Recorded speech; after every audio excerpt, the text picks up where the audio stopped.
And organizations like the Niagara Region Transit Commission, which receives most of its funding from the region of Niagara, their policies to make sure that it's as uncomfortable for those who are experiencing these issues is quite clear.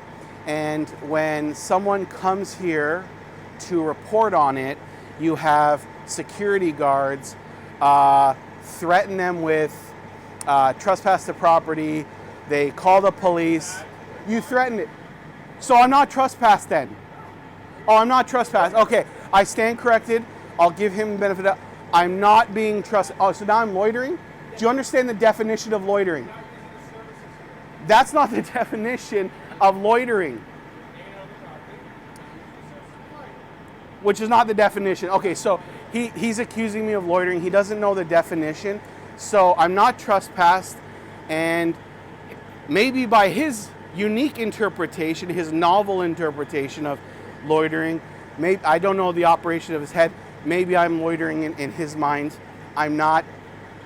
The police do not make they don't make a big case out of a loitering charge. The provincial crown.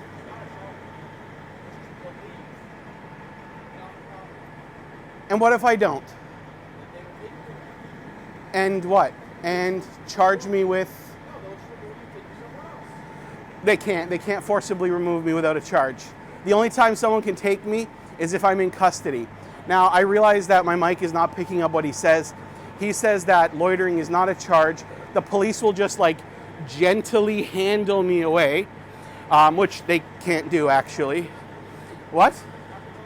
Yeah, I realize that because maybe some people, usually the unhoused, usually equity-seeking communities, don't have the ability, the privilege to defend themselves. The police are not going to lay hands on me. The only time that they are going to be able to is if they place me into custody. He actually literally said this, that you guys are going to scoop me up and whisk me off. And I said, well, based on what, right? And like he didn't answer that, but I knew you guys weren't going to do that. So I just want to show that you guys didn't run me off. Fair enough. I wasn't worried about you guys. I didn't even think you'd come, actually. Yeah.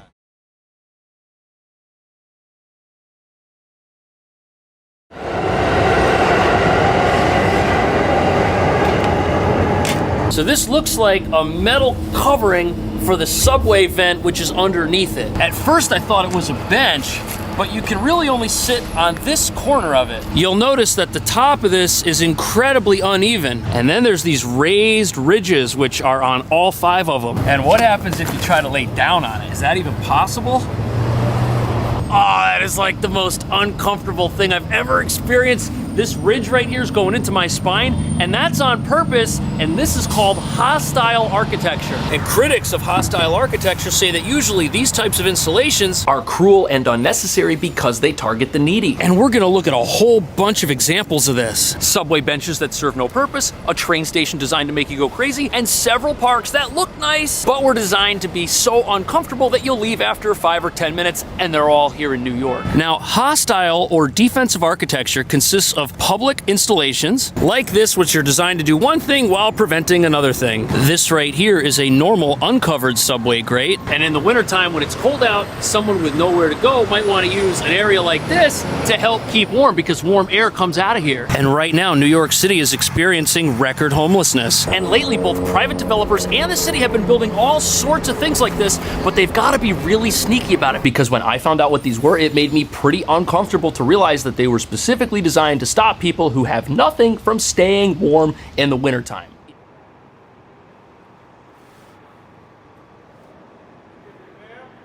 Yeah. Who's the owner? Transit. Sorry? Transit. Niagara Transit. Yeah, is that a private corporation? It is, so it's not receiving any tax funding. Commission. No, I appreciate that, but it absolutely is. It's not public property. This is public property. I have implied right of access. I'm just curious, where are you getting this information from? From the owners. From the owners. And what particular act? If you want, I can get the supervisor for here. He can tell you. Yeah, sure, that's great. Let's do that.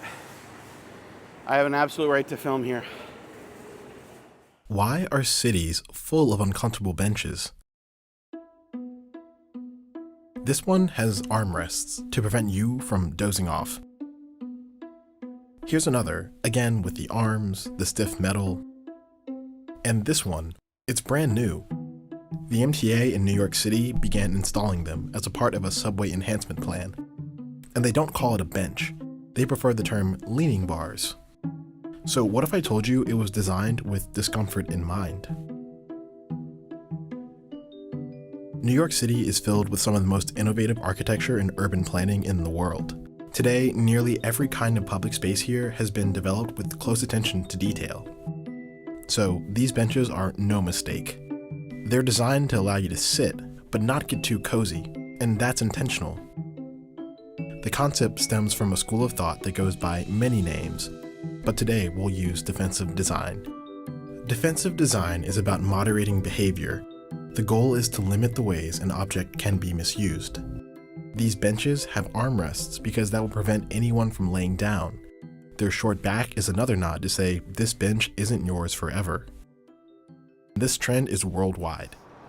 Did your supervisor set you straight? Nope. We're on the way down here. Okay, all right, that's great. Well, I'm more than happy. Just in case the microphone didn't pick up, he asked what's the purpose of me filming. I'm, if you just move to the side, I'm pointing out the fact that the Niagara region, who funds the majority of this particular facility, has elected to put up hostile architecture, making these seats inaccessible to those that are unhoused or unwell. But there is a reason why defensive design is characterized as hostile. Take the example of the leaning bar. Disability advocates have a problem with that appearing in the MTA. One advocate pointed out that people who travel who have disabilities or just get tired sometimes need a bench to sit on, and not a wall to lean against. And while no one likes an uncomfortable bench, these additions mean something more for people who are experiencing homelessness. Even when you have longer benches, one that could fit an adult, hostile architecture can be so subtle as just to needlessly include this rail. This rail is entirely designed to make it impossible to sleep on this particular bench. Unhoused individuals often have difficulty sleeping a solid 8 hours. There's a lot of reasons behind this: addictions, medications, the fear of being unsafe and experiencing anxiety. Also, in the middle of the summer and the middle of the winter, it is extremely cold in the winter and extremely hot in the summer, making it very difficult to sleep a full 8 hours. So it's not uncommon for unhoused individuals, people who are addicted to substances, abuse those substances, or have mental health issues, to sleep during the day. While in the winter, there are some beds available overnight. That doesn't resolve the problems that exist during the summer, and it doesn't resolve the issues of someone who's unhoused or experiencing a mental health issue or addictions to require sleep during the daytime. So what started off as a few photos and a few pictures of this overt hostile architecture, which he's in full support of, what started off as being maybe a 2-minute, 3-minute presence just to capture a few photos, maybe a few videos. Hey, listen, I'm not telling you how to do your job, don't tell me how to do my job. What originally started off to be a few minutes has turned into something much longer because I guess he's got nothing better to do. Watching the bathroom here is probably not really kicking up the adrenaline, so he needs to follow anybody around, you know. Okay, you're gonna be waiting a while, so the microphone wouldn't pick out. He says he's just waiting for the police. Don't move me? To remove me. How are they gonna do that? They're gonna tell me to leave. Now, should I not leave, he suggested earlier that they'll just scoop me up, which does happen in some countries where there are no constitutional rights, where there's no charter. There is a charter in this country that the police can't just arbitrarily and without cause remove somebody.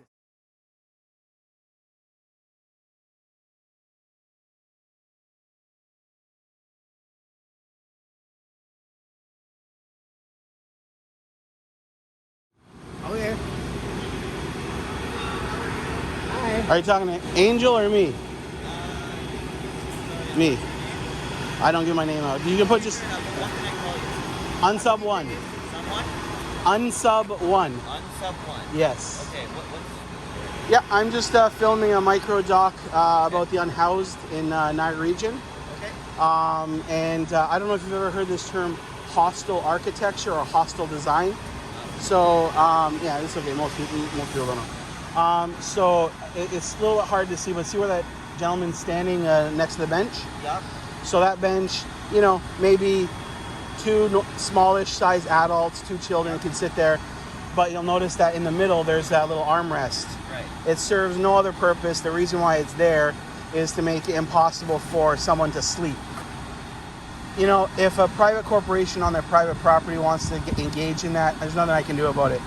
But I'm working on a project to get public facilities run by public institutions and organizations to curb the implementation of the rollout of these types of design structures. Gotcha. Yeah.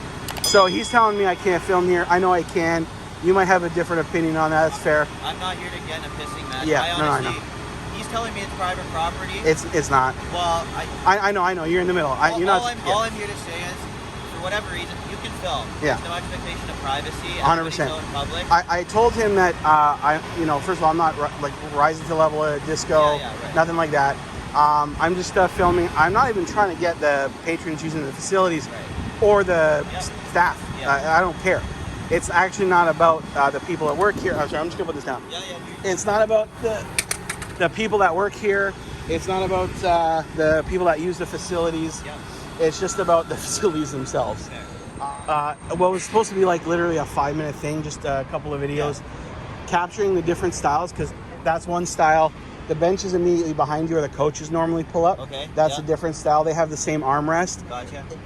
An adult could actually lay down and sleep on that Okay. if there were not an armrest. Right. And then I was taking some pictures. He approached me when I kind of went into this area, Yep. and I started filming. And those benches, I mean, one adult maybe could sit on there. Right. Two small children.